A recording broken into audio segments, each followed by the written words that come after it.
Meat City, baby.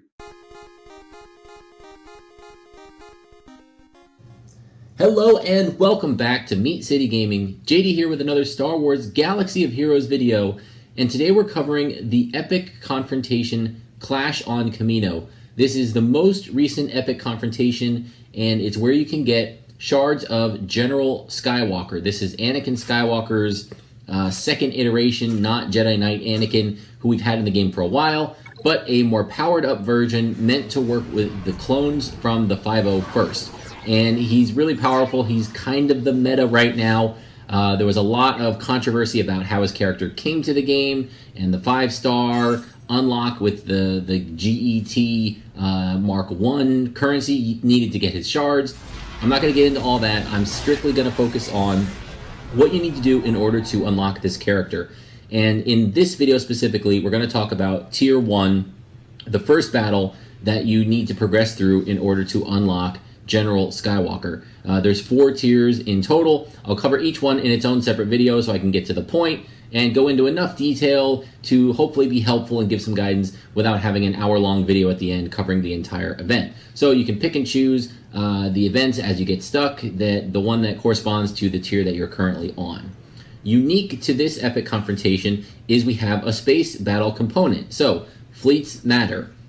For this Tier 1 version, there are some really high requirements, which was my major bone to pick with this event the first time it came around. The requirements just to enter the Epic Confrontation are super high, but what you actually need to beat it is just absolutely insane.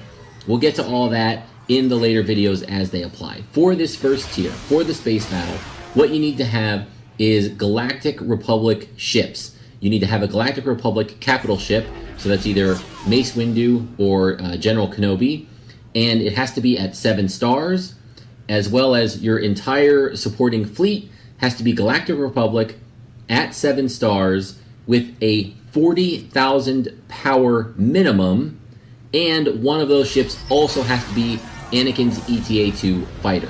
So you need a Galactic Republic capital ship at 7 stars. You need Anakin's starship at 7 stars. And then you need a fleet, and all of them have to be at 40,000 galactic power or greater. And that's pretty high.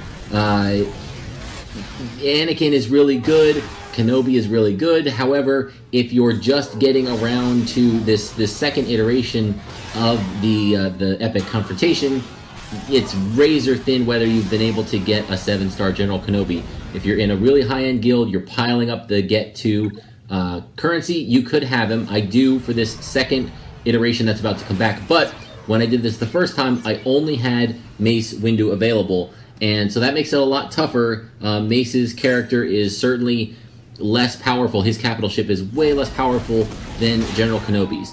So for Mace, I did not even have him gear 12. I think I had to bring him up to gear 11 and then put good mods on him.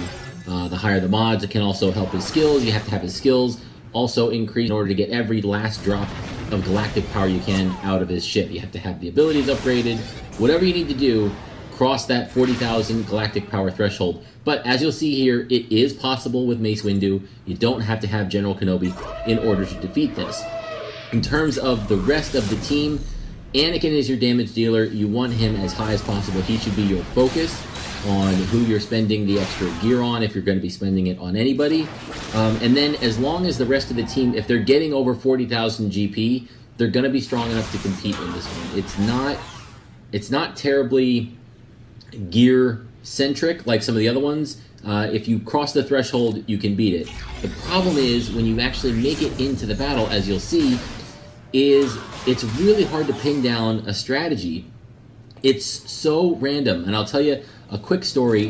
When this Epic Confrontation came out the first time, I did, 3 tries at it, and it got absolutely destroyed. I got nowhere close to defeating it, and my son, who is 8 years old, said, "Oh, can I try the new battle, Daddy?" I was like, "Sure." At this point, I hadn't started recording because I figured I would at least wait to see progress before I started recording a video. So I was like, sure, try it, and it doesn't matter. I don't care if he records it or not, because there's no way he's going to beat it, because I'm not even getting close. And he comes back 3 minutes later, and is like, "I think I'm going to beat it, Daddy. I'm almost done." And he was really close. If it was like the last shot that he took dodged or got evaded, and he just lost. And that was incredible because he doesn't understand the in-depth strategies of the pieces. He knows the basics of the game, but that's it. So then I picked it back up, tried 2 or 3 more times, it got absolutely destroyed again, and then magically this run that you're seeing here, which is the one that worked, went through, and it kind of, even that went poorly. I lose Anakin early on, and it was still just, I was able to grind out the win. It's kind of random how the mechanics of the fight work. You've got General Grievous in a starfighter, the soulless one. It's not available in-game, and it's not coming to the game, and he's flanked by 4 of the Vulture droid starfighters. There's no capital ship in play on the enemy team.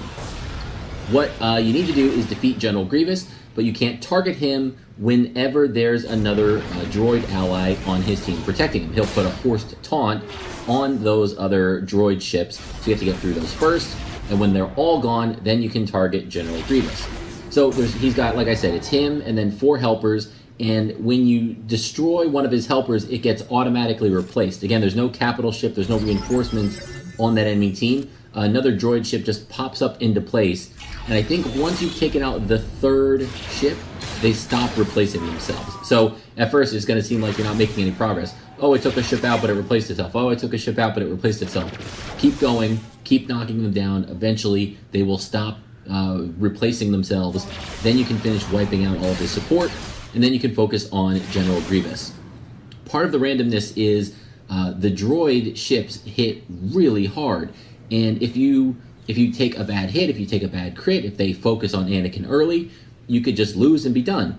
If they spread their damage around, if you get a taunt up, if you're healing protection, if they miss a crit or 2, then you're going to be just fine and you'll be able to work your way through it. So not satisfying to have like a really good worked out strategy and just bash your face into the wall until you get through, but that's kind of how this one works. There are a couple of finer points. Grievous's ship does power itself up based on buzz droids in play on your team and based on Valor on your team. So usually, especially if you're using Mace Windu, you want to be spreading that Valor buff around in order to get to his ultimate ability, which is important. It puts up a lot of protection and keeps your ships safe, gives them some extra defense. But every time you have a ship in play with Valor on it, it's increasing the offense of General Grievous's ship, so he's going to be hitting harder.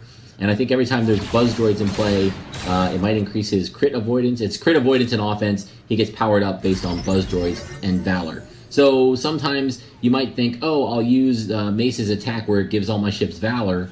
Maybe you don't want to do that if you don't need it, because you're going to power up Grievous's ship instead. See if you have another move that would limit that. And then, of course, anytime you can cleanse the buzz droids is going to be great. I know Ahsoka can cleanse, but not much else. I think maybe Plo Koon can if you've got him ready. I didn't have him viable for this battle, so I couldn't use him. But that's it. Cleanse, buzz droids, keep Valor limited unless you really need it, unless you're working towards that ultimate, and just grind through the support droid ships until you have General Grievous's ship left all alone.